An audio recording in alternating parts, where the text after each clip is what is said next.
ए भोजपुरिया भैया, भोजपुरी कविता के सुनवैया, हम रउआ सबके बहुत बहुत प्रणाम करतनी। ऐसे कि रउआ सबके हमरा बहुत बहुत आशीर्वाद मिलता। यही तरह रउआ सब हमरा के आशीर्वाद देते रहे तो हम बहुत बढ़िया बढ़िया कविता बना के और रउआ सबके गदगद कैले रहे।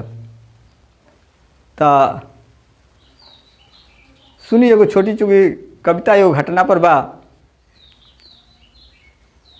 ये कविता के भाव बा, मथेला बा, बाबू साहब के साढ़ा बा।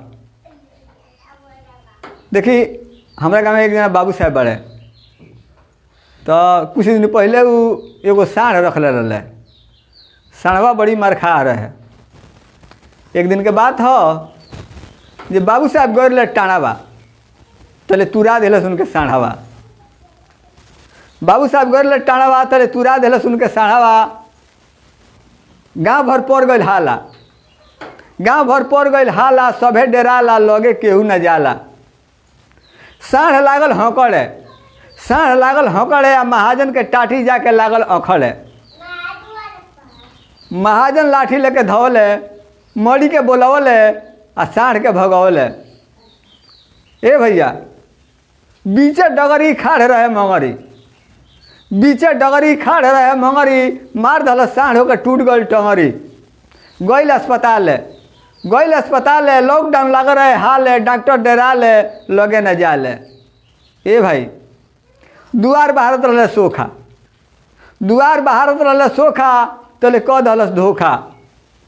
पिछही से सिंह लगौलस, आ मुँहे के भरे गिरौलस। लड़का उनके लाठी लेके धौलस, आ बाबू के बोलौलस, तब साढ़ के भगौलस। ए भाई, दोनों लड़का उनके काख में हाथ लगा के उठौले सन, आ खटिया पर बैठ सुतौले सन, आ तेल मंगौले सन, आ मालिश लगौले सन। दुआरे पर खा रहा चनौरिका, दुआरे पर खा रहा चनौरिका, दांत खोदत रहे लेके खरिका।